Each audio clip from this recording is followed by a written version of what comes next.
तो ये पूरे आंकड़े का जो पिक्टोरियल रिप्रेजेंटेशन है वो मैंने पीछे दिया हुआ है। इसमें सभी जिलों में क्या क्या कार्रवाइयां करेंगे वो इसके पीछे दिया हुआ है। रीवा क्योंकि संभागीय हेडक्वार्टर है, वहाँ हमारी अपेक्षा ही ज्यादा रहती है और जो फॉरेक्स रूपी एक सामाजिक बुराई थी वो रीवा में सबसे ज्यादा प्रचलन थी। तो अवश्य संभावित ये था कि वहां की कार्रवाइयां बिल्कुल सटीक तरह से जाए और सटीक तरह से उसका पूरा माहौल जो है वो संभागीय स्तर पर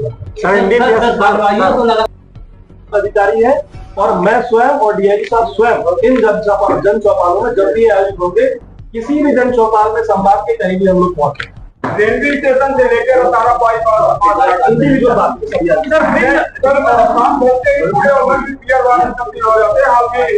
ये आबकारी समस्या ज्यादा है तो समस्या जो है उससे तो हमने कार्रवाई करी। सर रीवा और विंध्य में वायरल हुआ है तब तक पुलिस अधीक्षकों ने उनके खिलाफ कार्रवाई संपादित की। मेरा आप सभी लोगों से अनुरोध है कि कृपया एक विसंगति के बारे में चर्चा न करें। ये 4 जो अभियान संभागीय स्तर पे इसके बारे में चर्चा यहाँ 80% तक हम फॉरेस्ट की मुक्ति पर है, 20% हम और काम करेंगे और संपूर्ण रूप से इसका विनाश। सर यह भाई सर आपने आपके बड़ा चर्चा था कि हमारे पास वो सूची हम 10 पुलिसकर्मियों की बात नहीं कर रहे थे, हम उन पुलिसकर्मियों की बात कर रहे थे जो अपने अधिकार क्षेत्र में ऐसी गतिविधियों पे लगाम नहीं लगा पा रहे थे। सभी पुलिस अधीक्षक गणों से मेरी चर्चा हो चुकी है। आपने देखा होगा पिछले 1 महीने के अंदर 3 कार्रवाइयां, बड़ी कार्रवाइयां थाना प्रभारी स्तर से लेकर नीचे कांस्टेबल तक संपादित की गई। आपको क्या लगता है कि वो सूची के पार्ट नहीं थे? तो सभी लोग सूची के पार्ट थे, उन पर नजर रखी जा रही।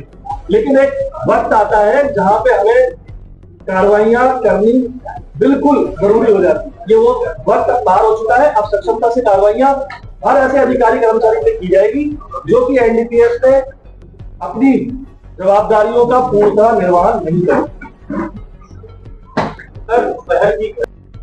हम लोग थानों में जो शिकायतें हैं अगर वो नहीं होगी तो के माध्यम से चलवाते हैं। सीएम हेल्पलाइन लगी हुई है। ऐसी बात आज की डेट में संभव नहीं है कि यदि व्यक्ति के साथ वास्तव में गलत हुआ हो तो उसकी सहायता नहीं दे। एक 15 वर्ष की बेटी 1 महीने से गायब ऑपरेशन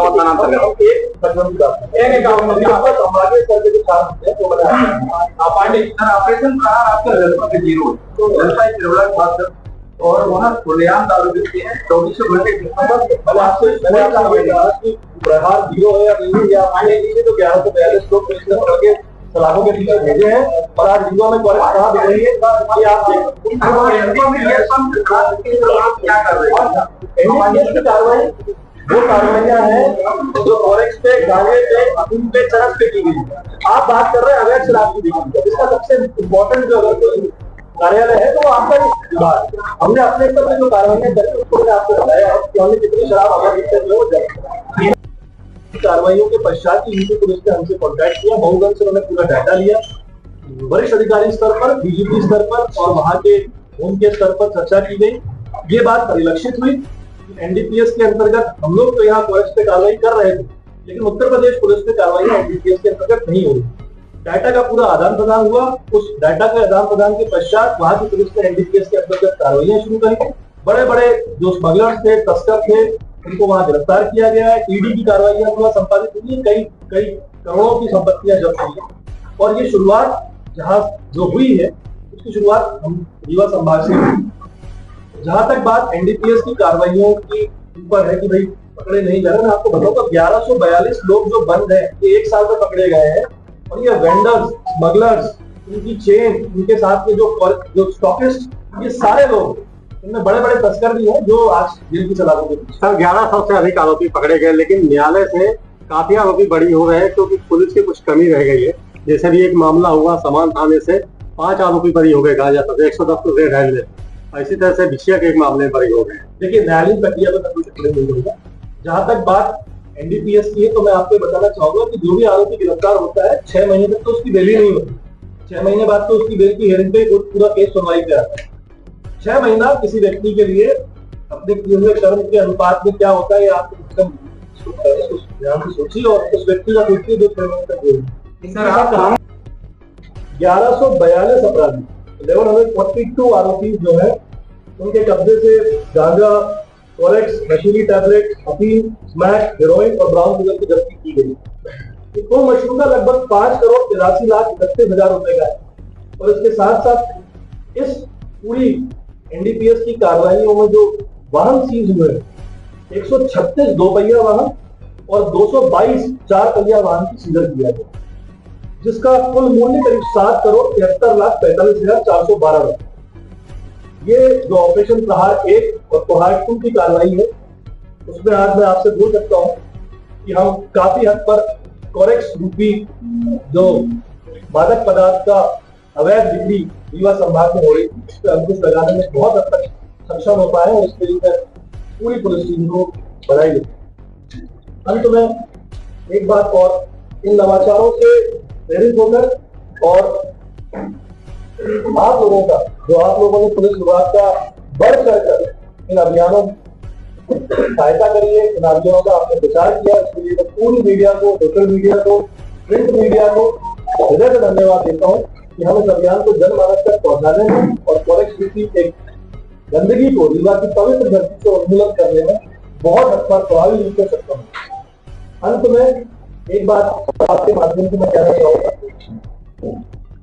इस पूरी अभियानों की समीक्षा के दौरान मैंने ये महसूस किया कि ये अभियान तब तक और 100% प्रभावी हो पाएंगे अगर अब जनता पुलिस थानों में नहीं है बल्कि जनता के पास पुलिस खुद जाए।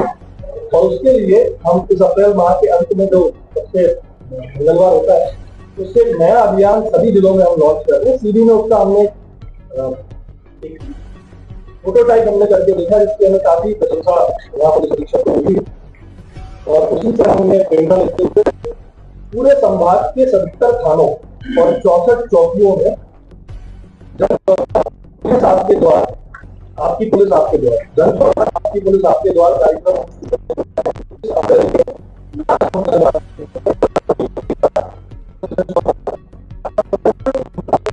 और उसकी समीक्षा करेंगे। अधिकारी पुलिस और अगर शहर में तो सीएसपी का।